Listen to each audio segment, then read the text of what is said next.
services are suffering as a result. Well, once upon a time, grammar schools were seen as the path to success for bright but less well-off children. Comprehensive education put paid to most of them, but now schools in East Lancashire have joined forces with one of our top universities to try to boost aspiration and achievement, as Chris Ryder's been finding out. A new project to encourage local students to better themselves. Here at the Darwin Aldridge Academy, Keris, Evie and Georgie have become scholars and are already reaping the benefits. It's helped me realise how important school is and education, and how important it is to try your best at school so that you can get the career that you'd like. The aim is for more social mobility in East Lancashire. The Scholars Programme links the school with Lancaster University and has the backing of the girls' head teacher. We research the barriers in our local community. I'll give you one example. It's a lack of people precedent, where young people perhaps don't have the role models to follow into places like university. So the fact that the programme involves undergraduates who are mentors at university, who'll spend time with our young people, should make a difference, because it charts out a roadmap for them for the future. Welcome to the start of the East Lancashire Scholars Programme. The launch at Blackburn Central High School pulled in parents and pupils alike, all keen to learn about a new path to success. The organisation behind the scheme, run by a former head teacher, says some students can do better. When you look at where the most underachievement is, it's amongst those with the highest ability. I think that it's very hard for some people to see the value of education, the importance of going to university, and things like the introduction of fees have potentially had a negative effect, and there's a lot of work to be done. But while this opens up opportunities for some, there's no guarantee of a job. What the programme does provide is students with the very best chance and the very best opportunity. There are never any guarantees in life, but what we want to do is put students at the very best opportunity for them. But does this project undermine the local schools? The head teacher here doesn't think so. Wow, what an opportunity. Really, really exciting, and just such a wonderful opportunity for our young people to engage in something that's going to help them with their future. A future those who are on the scheme are excited about. It's been very enjoyable, but in the way that you still find out loads of information about how to help you in life and your education. I've got a lot out of it because it's helped me build my confidence just by being in this group all together. So has it been worthwhile already? Yes, it's been really enjoyable and I've learned a lot. And now we wait to see if other universities and schools go down the same path. Bill, I thought it was interesting that the director of the scheme said that the most underachievement was amongst the most talented.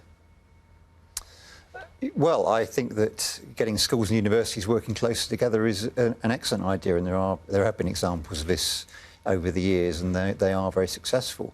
But I think we have to be realistic that in the most prosperous areas, 70% of children get 5 A stars to C, and in the most deprived areas, that figure falls to 40%. So this is a problem for children as a whole in the most deprived areas that we've got to address. Now, of course, we want children who are bright and capable to do well, but I think we want to look at this in the round, and I think we've got to look at the underlying causes. And so do you think that's a good scheme or not?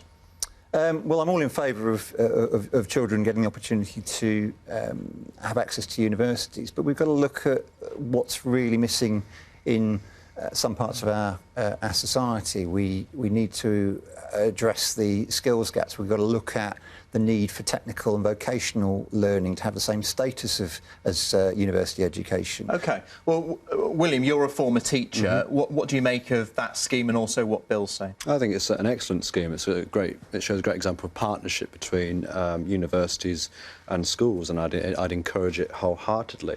I think Bill addresses some important points about the wider issues of skills gap, but I thought what the leader of the programme said was the most important thing, was the fact that there are so few, perhaps, role models who'd taken that route to university within some of those schools, and it's the first in a generation, their first generation to go to university, to aspire to go to university.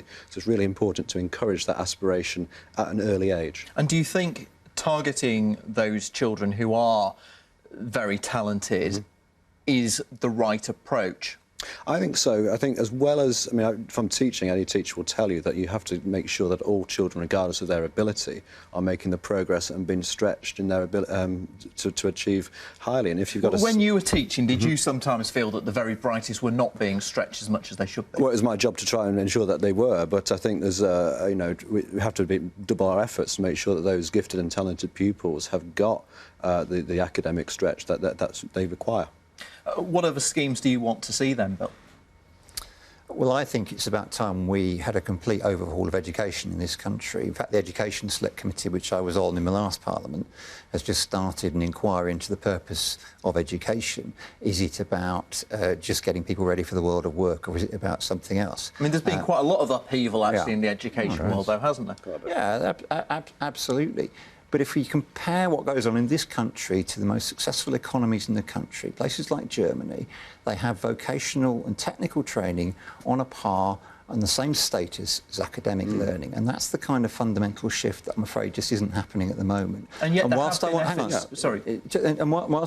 want to see bright and gifted children do well, I think we've got to remember to take all children with us if we want a successful society and a successful economy. I wholeheartedly agree that vocational education has to be seen on a par with academic achievement.